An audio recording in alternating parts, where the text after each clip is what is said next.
Good evening and salutations, my GH fans. I gotta sit there and say for the Nurses Ball event, the Nurses Ball episodes, which I generally don't like, I will sit there and say this was a pretty solid episode for the most part. There was some stuff here and there that I could have probably did without. Um, it was literally three characters that was just there, right? And that's Vaughn, Trina, and Kai. That I was just like, y'all could have not been here, and it really wouldn't have made a difference. It really wouldn't have. It just would have yeah. And I get it because, they got the nurses' ball to sit there and focus on or whatever, but, a reason why I don't like the nurses' ball. But we'll start off with Curtis and Porsha.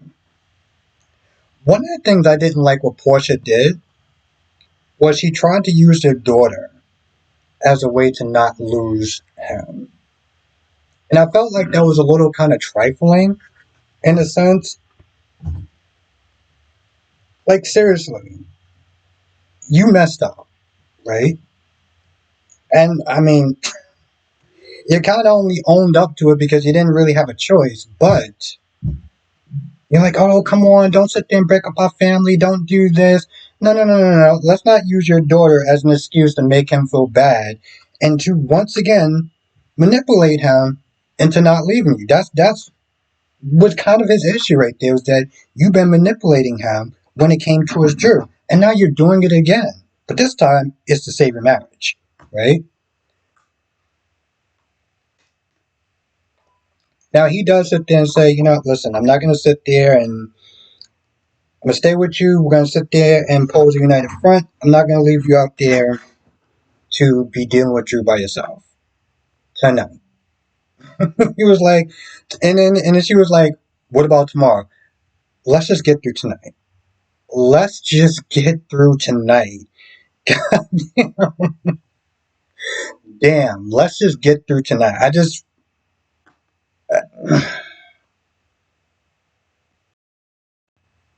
Now, I will say that, I did the live stream yesterday, and some people was kind of upset with Curtis because they was like, well, damn, Curtis, yeah, she did sit there and lie, but she isn't there telling you the truth now.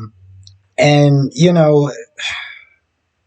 when it comes to his marriage, it's for better or worse, you know? And the minute that somebody does something that he doesn't like, he's ready to bail, right?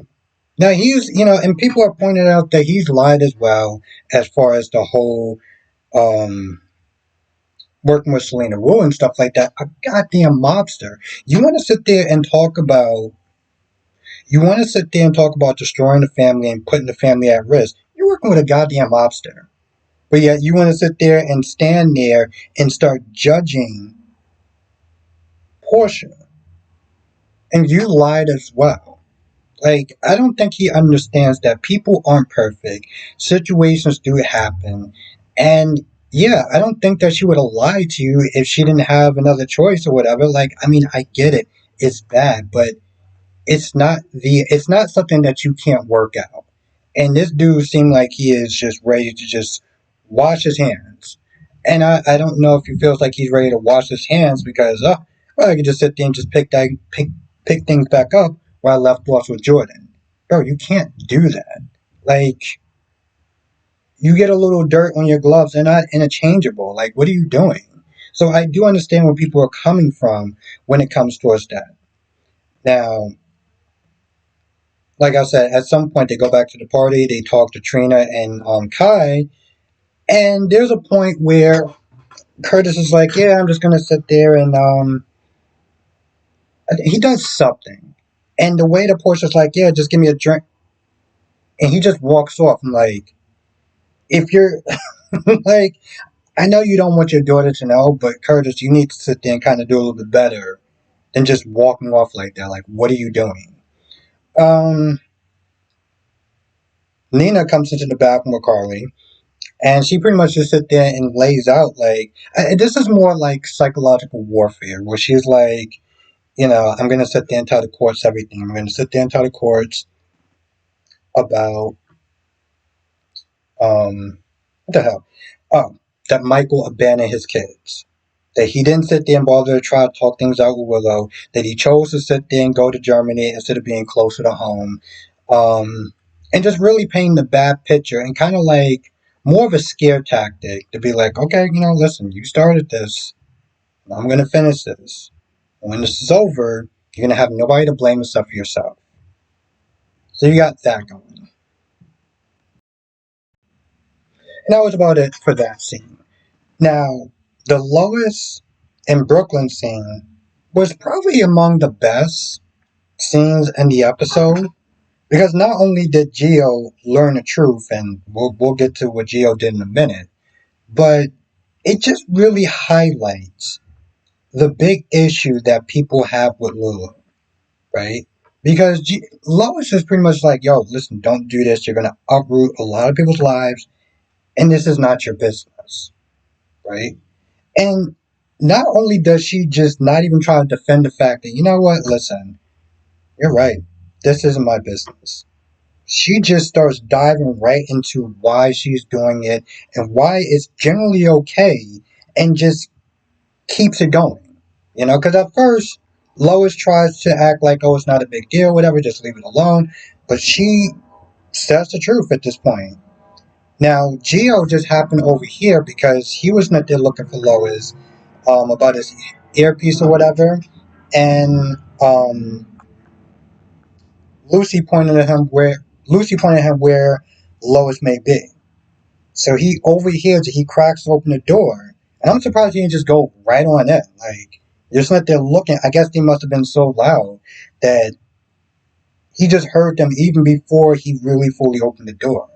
But he heard all of it. And his whole life, his everything was just everything that he knew. Everything that he knew just got uprooted because Lulu decided to do what she wanted, right? So this sends him into kind of a tailspin. And this is what Laura, this is what Lulu, this is what Brooklyn, this is what a lot of people have been sitting there telling Lulu. But Lulu does what Lulu wants to do. After consequences be damned, and anybody else who gets hurt, oh well. This is the reason why it's like, I'm not Team Lulu, I'm not Team Brooklyn. They're both annoying. Lois's fix for this is to try to get Lulu to, try to get Brooklyn to essentially leave the nurse's ball. Don't know what that was supposed to do. Like, and of course Lulu's like, hey, listen, either you tell her tonight, or I tell her tomorrow, or I tell him tomorrow. Maybe I guess maybe she was gonna sit there and tell her in private or whatever. But it almost seemed like she just wanted her to get out the situation, like she knew something bad was gonna happen. Well, of course, they don't listen. She don't listen. She's like, oh no, whatever we gotta sit there and say it after nurse's ball. Anna was not there talking to Sunny about Robin not being there and missing the event and everything like that. And so they were just kind of talking about Robin and stuff. Turner walks over like, hey, what's going on? What are y'all two talking about? It doesn't really go anywhere. Except for Anna's like, I gotta sit there and do my performance. And Sunny was like, hey, listen, we're just not there talking about Robin. Now let's be honest. That actress is not coming back. And she's pretty much kind of done with GH. Let's be honest. If she was actually going to come back, because I know people's like, "Oh man, hopefully she comes. Hopefully she comes in one of these episodes." If she was going to come, she would have came during Epiphany's funeral. So she ain't coming back. That's just not going to wind up happening. And no, I don't know if they should actually, part of me is like, recasting her. I don't know if that's just a smart idea. Now, before when before this whole thing before Gio's life get uprooted, Dante was actually kind of nice to him at first. At first, he was just kind of standing there, just kind of giving the stank face or whatever. But ultimately, he was nice. He was like, you did a good job and everything, and was sitting there just giving him his props. Of course, all that goes out the goddamn window after, Gio finds out what's going on. He's outside. Emma goes and finds him and realizes that there is something off with him. And he's just like, oh, the show must go on. And I'm like, what? So he goes and he gets the violin from Lucy and everything like that, and Anna and Anna and Chase are about to sit there and start dancing. And Gio's like, I want to sit there and give this dedication to my mother and my father. Dante in Brooklyn in front of everybody. Then he takes the violin, he just starts bashing this shit, just like breaking it. And the thing that's actually kind of like almost a little bit kind of funny is when you watch the scene, you'll see that like Chase is like holding Anna like he's protecting her from like shrapnel or something like that. Like she's some sort of damsel in distress. I'm like, bro, she's your boss. Like, what are we doing at this point? The way he was holding her was like, I'm just like, what are you doing? But yeah, he just has a complete and utter meltdown and just reveals the truth. So everyone is all shocked. Everyone's all like, you know. And of course, Dante is sitting there giving Brooklyn the fucking evil eye. So I can't wait. I can't wait until he rips on her. I really can't. Um, Well, it's going to be interesting. Oh yeah, there was also a bunch of performances that I didn't really care about, but it happened. Y'all tell me if it was, y'all liked it or whatever. Also, there's a point where Isaiah's not there flirting with Jordan, and Jordan is not there giving Isaiah his props for a musical scene that I did not watch, and he pretty much kind of still lets her know that he's interested in her, but Smith is saying you shouldn't be with him, you should be with me at this ball or whatever. So I don't think that they're done. Like, you know, she said or he agreed with. He ain't done with her. She ain't done with him. They ain't done. Um. Oh, and Carly meets Vaughn because he's there. Um. And Ned is actually nice to Sonny, saying, listen, we may have our differences, but at the end of the day, you did really look out for Gio, paying for his musical education, and it damn sure paid off. So he was nice to Sonny. And then he sees Willow and Drew, and he walks over there and he's like, listen, you're not going to get away with Smith there setting up my mother. She's not that sloppy, because apparently he found the evidence in her car. But, Drew denies it, and Willow kind of stands by him. And of course, Olivia got to come in there and give her 2 cents, saying, listen, at the end of the day, we've been sitting there trying to warn you. So when this blows up in your face, don't come looking for sympathy from no one. And to be fair,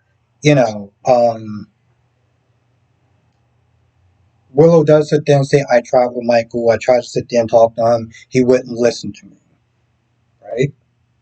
So I'm like, okay. I mean, we all know that Drew was the one that made sure that Willow couldn't sit there and talk to Michael. That's kind of some scumbag shit. Like, if you were that secure in your relationship, you would not have done that. That sounds like a very insecure man. Like, bro, you already got her wife. I mean, you already got his wife, right? Oh, you didn't even really have to do anything. You didn't have to put on a sexy dance or anything like that. Like, she just came to you. Why is that not enough? What are you worried about? Are you worried that they're going to work things out?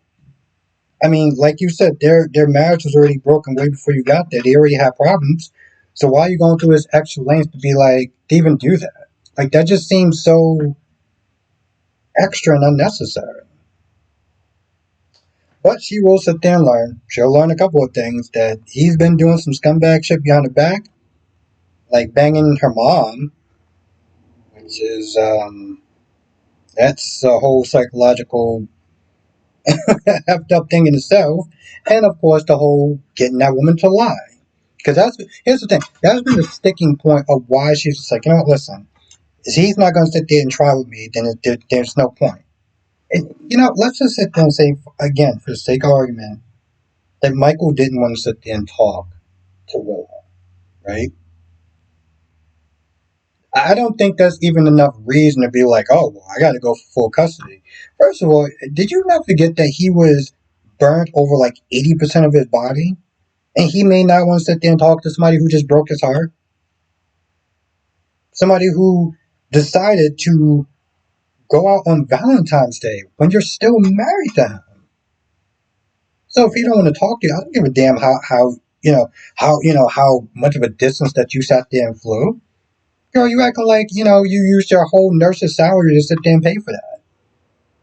If he don't want to talk to you, he don't want to talk to you. That doesn't have anything to do with the kids and trying to work things out. So even her using that excuse, like, oh, well, he didn't want to talk to me, so I guess, I'm going to just go through with it. It's like, no, he just doesn't want to talk to you, you know?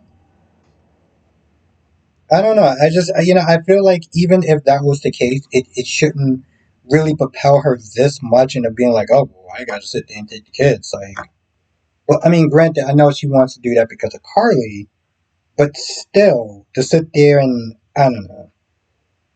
I don't know. Like I said, Trina and Kai didn't really do too much of anything in this episode. Vaughn just came over, talked to Carly. I mean, talked to Jocelyn, and then Carly, and then just kind of went off and did his own thing. Oh, and Lulu. Going back to Lulu for a hot minute. Lulu walks up to Cody and is pretty much like, I did it. I confronted her and she told me everything. And here's the thing, she did it almost like it was a sign of like some sort of victory. Like, yeah, she told me everything. She confirmed everything. And it was like, I don't know. I felt like there was just this hint of joy in her voice. And I'm like, this isn't a joyous occasion. You are literally about to sit there and uproot somebody's whole life and their beliefs and everything that they knew growing up. And you're taking it as some sort of win for your column and stuff. And like, ooh, I got a win on this one. And it was like, what's wrong with you? Like, seriously, what is wrong with you? Now, I feel like that's pretty much about it. I'm not sure if I'm actually going to do a live stream tonight because, again, I do got to wake up kind of early in the morning. And, when I do these live streams, it's like they just get longer to the point where they get longer than I generally intend on having it, which is normally not an issue, except when I have to wake up super early in the morning.